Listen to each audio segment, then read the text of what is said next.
This program was paid for by the friends and partners of Jeff Struecker Ministries. Welcome to Jeff Struecker Ministries. Jeff spent most of his adult life serving his country as an Army Ranger in countless combat missions. For his leadership and sacrifice, Jeff was inducted into the Army Ranger Hall of Fame. And then, God called Jeff to a new mission. Now, Jeff is passionately dedicated to guiding men and their families into a real, rugged, and relentless faith in King Jesus. And now, here's warrior and pastor, Jeff Struecker.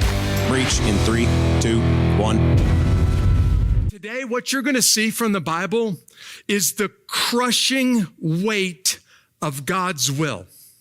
If there is a guy anywhere in the Bible outside of Jesus Christ that ends up becoming exactly what God planned for his life, but in the process, it is a mess. In fact, it is brutal to get there. It's a guy by the name of Joseph. We turn the Bible today, we turn the corner in the book of Genesis. Up to this point, we've been talking about those founding fathers of the faith, Abraham, Isaac, and Jacob. Starting today, we take a turn onto a new road, and this road will take us to the end of the book of Genesis. Now we start looking at Jacob's children. In fact, we look at one child, Joseph. Now, there'll be some stories along the way of other sons of Jacob. But from here on out, Jacob is the starring role in the rest of the book of Genesis. And Joseph is the starring role. And Joseph is going to run into some problems right out of the gate today. And things are not going to turn out in Joseph's life the way he wants them to, the way that he thought that they would turn out. And I think there's a lot that you and I can learn from Joseph.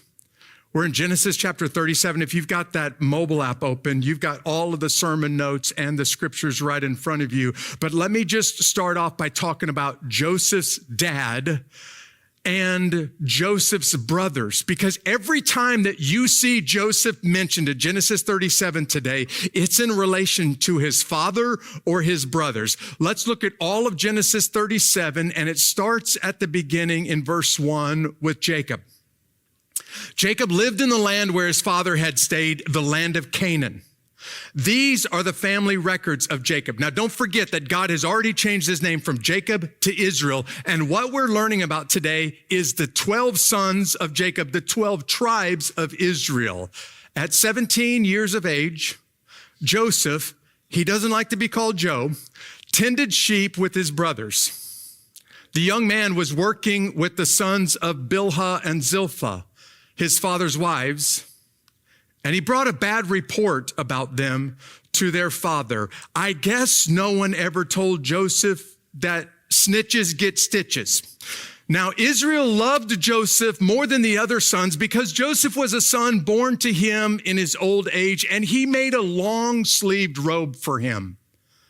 When his brothers saw that their father loved him more than all the other brothers, they hated him and could not bring themselves to speak peaceably to him. And then Joseph had a dream.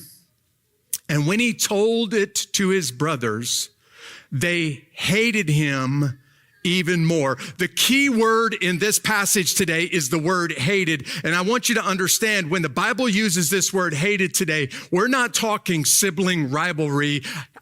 My dad likes you more than he likes me. This is murderous hatred that the Bible is describing. In fact, before we even get out of this chapter today, these boys hate their brother so much that they are literally going to try to wipe him off the face of the earth. They're going to try to kill their brother because of this. Listen, Joseph is just simply trying to survive in a hostile family. And today, it gets from bad to worse. I was listening to Tony Main, this former Army Ranger, now in the Hall of Fame, talking to some leaders out on post. And he said, you know, the way that I view my life is like a green army man in God's kingdom. God has lots of green army men, and he can put them wherever he wants to put them. And they have different green army men doing different tasks. And I'm just simply a green army man where God can place me anywhere that he wants me to do anything with me that he wants me to do. In other words, God is the one in control, not me. I'm just simply the little instrument, and God can do with me whatever he wants to do with me. I think Tony's absolutely nailed it. And this is what God is trying to do with Joseph. But Joseph doesn't make things any easier on himself. By going out and spying on his brothers and then coming back and telling dad that his brothers are not doing the right thing. And God gives Joseph some dreams. Chances are you have some dreams in your life. God has some dreams for Joseph. Joseph has some dreams. But you can see clearly from the Bible today, your dreams, Joseph's dreams, and God's dreams might be wildly different than one another. And when those moments come, it's going to be really, really hard to trust God's dreams when you have some dreams for your life. In fact, even for Jacob, Joseph's dad, I am sure he never expected for Rachel, the younger of the two wives, to be dead at this point, and Leah, the older of the two, to still be alive. And the story picks up when God gives Joseph some dreams about Joseph's future. Listen to this. And he, Joseph, said to them, "Listen to this dream that I had. There we were, binding sheaves of grain in the field. Suddenly my sheaf stood up, and your sheaves gathered around it and bowed down to my sheep." "Are you really going to reign over us?" his brothers asked him. "Are you really going to rule over us?" And so, check this out. At this point, it showed up over and over again in the Bible. They hated him even more because of his dreams and what he said. And then he had another dream. And at this point, I want to say, Joseph, just stop. Nobody is getting any better. Nothing is getting any better. Things aren't getting better between you and your brothers with these dreams. You might want to just keep this one to yourself, Joseph. But he has to tell everybody about the next dream. He said, "Look, I had another dream. And this time the sun, the moon, and the 11 stars were bowed down to me." And he told his father and brothers, and his own father rebuked him. "What kind of dream is that you had?" he said. "Am I and your mother and brothers really going to come and bow to the ground before you?" And his brothers were jealous of him. This is where the hatred comes from. But his father kept the matter in his mind. God is preparing Joseph for the future, and God is giving Joseph some idea of what the future looks like. And let's just put ourselves in Joseph's shoes for a second, can we?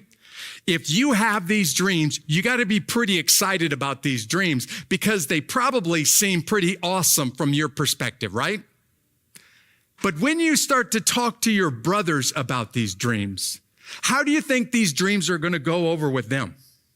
Because already dad has elevated you above your brothers by giving you this special coat. And now apparently God is elevating you above your brothers because these dreams are pretty obvious. You're going to become more important than us. That's why our sheaves of grain lie down in front of yours. That's why even the sun, the moon, and the stars are going to bow down to you. And even Jacob recognizes these dreams are saying that Joseph is going to become pretty important, pretty special. From Joseph's perspective, these dreams are probably pretty awesome. But if you're one of the other 11 brothers, these dreams are not that awesome for you. In fact, they're kind of awful for you, and your brothers already don't have a great relationship. So Joseph, you might want to just set on those dreams a little bit. Maybe you want to just tuck them away. I kind of want to ask, why is he so intent on sharing these dreams with his brothers? Is it pride? Is it foolishness? Listen, obviously, dreams are going to play a big role in Joseph's future. Spoiler alert, these dreams are going to come true a long time in the future with a lot of pain in front of it. But why is he so urgent to share them with his brothers? Is it because he's proud? Is it because he's arrogant? Is he just simply being foolish? Because these dreams are showing there's big things in store for you, Joseph, but what you don't understand is what's waiting for you before these dreams come to pass. But I want to ask you a question. And church, let's get real with each other for a second. You have some dreams for your life. God has some dreams for your life. And sometimes those dreams are wildly different from one another. You have an idea of where you think your life should go. God has some plans for your life. In fact, in the book of Jeremiah, chapter 29, the Bible makes it very clear that God has some plans for your life. You want it to go to the right. God has some dreams or some goals for your life to go to the left. Which is the better dream to follow, church? God's dream. Yes, you have some desires. Yes, you have some goals, but you and I can only see what we can see. We can't see what the future's holding, what the future's going to hold. Joseph can't see what the future's going to hold. God is giving Joseph an idea of what's coming, and it's coming down the pipe, way down the pipe. But Joseph has no idea how wildly different things are going to turn out than he ever expected it to be. And there are going to be some days where it's going to feel like God doesn't care about your dreams. God is not on the same plan that you're on. It's going to feel like your dreams are over here and God's dreams are over here, and the two don't line up. And when those days come, church, remember Jeremiah 29:11. I know the dreams that I have for you, declares the Lord. Dreams for your good, dreams to prosper you and to give you a future. And my dreams might be very, very different than your dreams. Let me just get real with you for a second. His dreams are pure. His dreams are perfect. His dreams will always be what's best for you. But there is no guarantee that those dreams might not be painful before you get there. And no one in the Bible outside of Jesus Christ himself knows that better than Joseph. In fact, the Jewish scholars really point to Joseph because they don't believe that Jesus is the king of Israel. They point to Joseph as the ideal Jew. This is what it looks like to follow God's plan, no matter how painful it gets. And even when it goes from bad to worse, Joseph doesn't give up his compromise or compromise his integrity. Joseph doesn't get revenge. God's got some plans for Joseph, and Joseph is bought into these plans, but he has no idea how incredibly painful it's going to become. And let's just call it what it is, how evil his brothers will treat him. Don't forget, we're talking about the 12 tribes of Israel right now, and apparently they didn't learn that evil, when it works the first time, it's no guarantee that evil works the next time. The last time that the sons of Jacob were in Shechem, they murdered in cold blood all of the men of Shechem, and they did it to get revenge, and they also did it to get rich. Well, look at where they are again. Verse 12, his brothers had gone to pasture their father's flock at Shechem. And you can bet that they haven't forgot what they did last time they were in Shechem. And now they're back. And obviously they have very evil intentions, because listen to this. Israel said to Joseph, your brothers, you know, are pasturing the flocks at Shechem. Get ready. I'm sending you to them. I'm ready, Joseph replied. And then Israel said to him, go and see how your brothers and the flocks are doing, and bring word back to me. So he sent him from the Hebron Valley, and he went to Shechem. I want to pause for a second. If I'm Joseph, I want to ask Dad a question. Dad, if you send me out there to go check out my brothers who are already angry with me, who already hate me, how do you think things are going to go for me? Because if I go out there, they see me spying on them and they're not doing anything wrong, it's going to be bad. If I go out there, I'm spying on them. They don't even know I'm spying on them, and they're doing something wrong. It's going to be worse. Dad, you're sending me into a situation where there's absolutely nothing good that can come out of this from my side. But Joseph is ready and jumps right in there, and he goes searching for his brothers.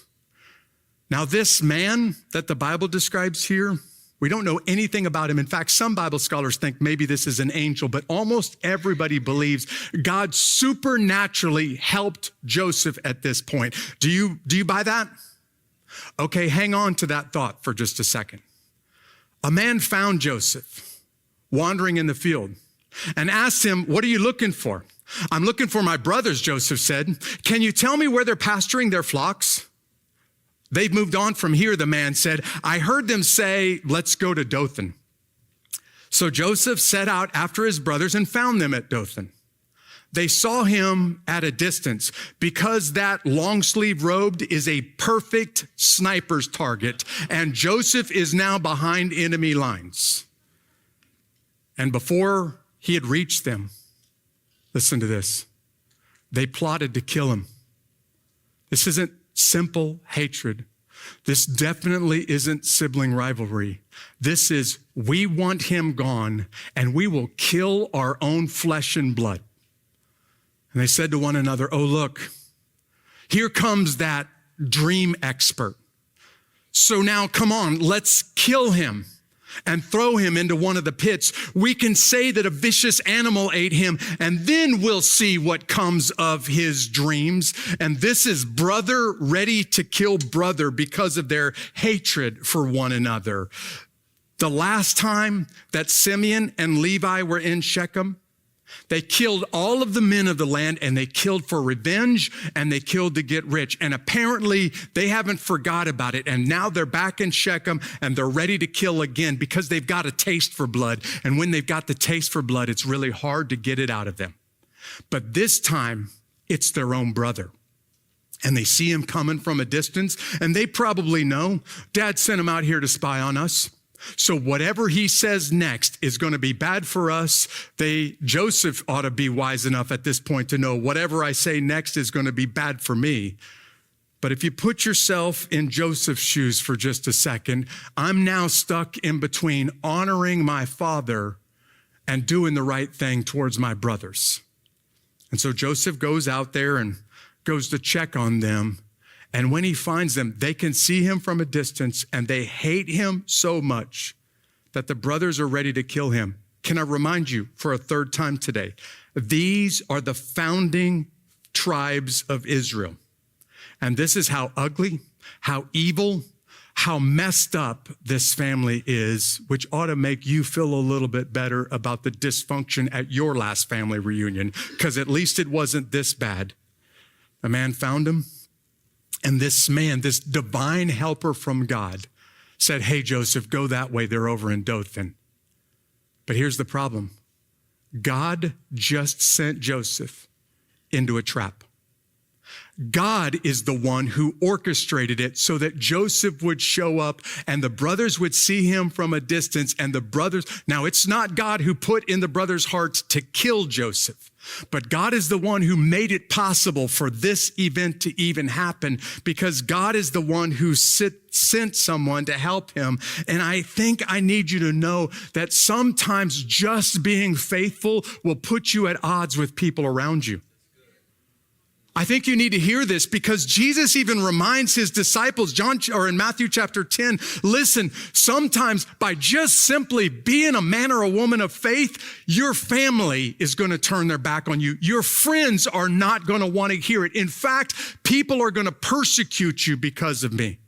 In Matthew chapter 10, Jesus says it this way, listen, they're going to hate you, they're going to persecute you, but anybody who doesn't love me more than family, doesn't love me more than father, doesn't love me more than friends, anyone like that is not worthy of me. And you're going to be at work tomorrow, you're going to be at the gym, you're going to be in your neighborhood, and just by trying to tell people how much of a difference Jesus has made for you, it's going to hurt the relationship.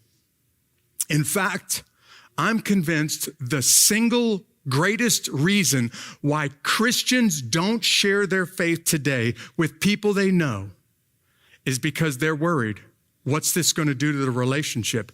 What's going to happen if I share my faith and they turn their backs, they reject me, they actually get angry with me? And so you know what they do? They just keep it to themselves. And they practically deny that Jesus is even the Lord of their life by just keeping their mouth quiet. That very same chapter, Matthew chapter 10, verse 33, Jesus says, anyone who doesn't acknowledge me, anybody who denies me before your friends and your family, I'll deny you before my Father in heaven. In other words, there's no way around it. Sometimes just living out your faith is going to cost you some very, very valuable friendships, and there may be no way around it, which is where Joseph finds himself today. And if it can happen to Joseph, if it can happen to Jesus, then it can happen to you too. And what you see next is the dreamer tumbles down the rabbit hole. And I'm specifically using Lewis Carroll language right now because he goes from bad to worse down the rabbit hole.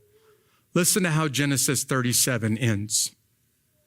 When Reuben, the firstborn child of Jacob and the firstborn of Jacob's first wife, Leah, when Reuben heard this, he tried to save Joseph from them. He said, let's not take his life. Reuben also said, don't shed blood. Throw him into the pit in the wilderness, but don't lay a hand on him. Reuben intended to rescue him from them and return him to his father. And I want to just pause and give mad respect to Reuben right now. You know that Reuben has already sinned greatly. He's already made a mistake. And Reuben has already lost his place as the firstborn who will receive the double portion. Now Jacob's second wife, the first son of the second wife is Joseph. And Reuben is doing everything that he can to make sure that not only Joseph survives, but Joseph gets the double portion that should have gone to Reuben before Reuben's first sin.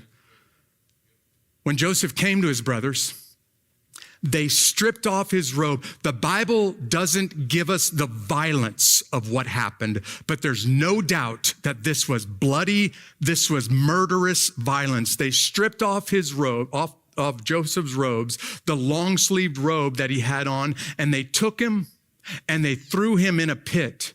The pit was empty without water, and they sat down to eat a meal. And when they looked up, there was a caravan of Ishmaelites coming from Gilead.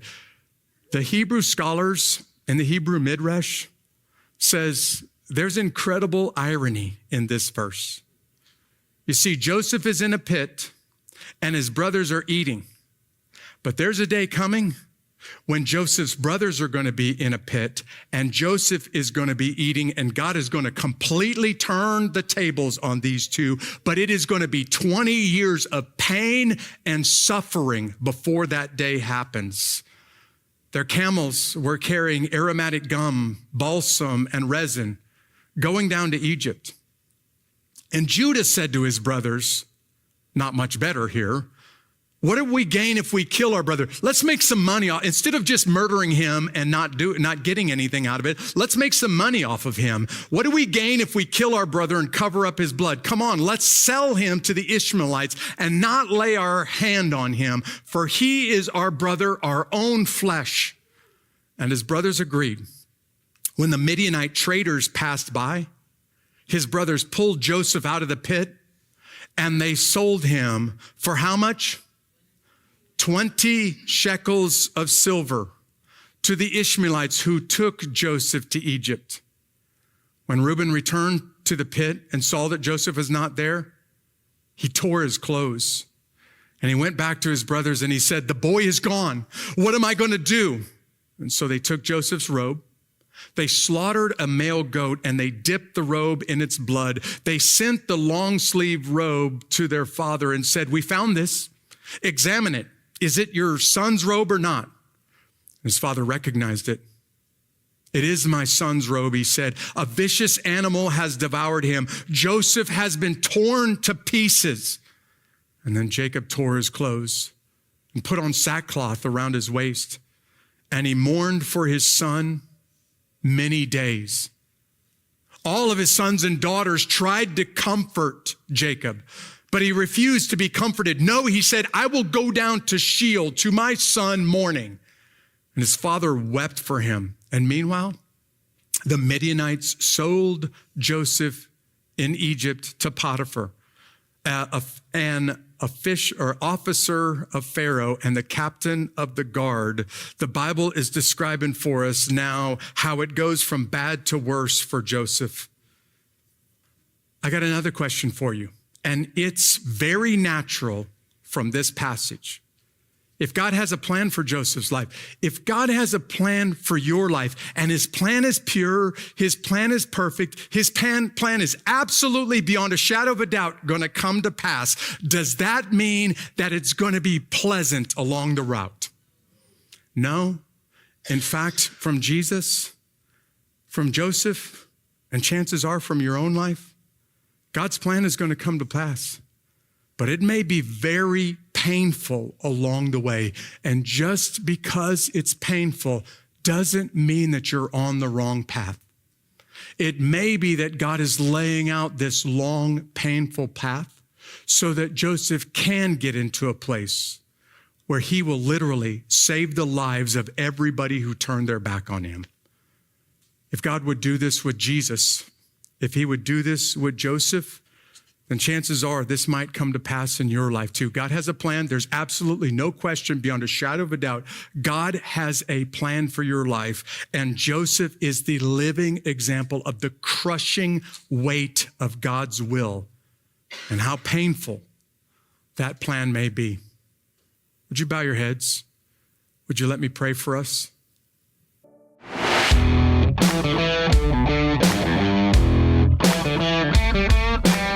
Thank you for watching today's broadcast from Jeff Struecker. To learn more about Jeff and his mission to guide men and their families into a real, rugged, and relentless faith in King Jesus, go to jeffstruecker.com.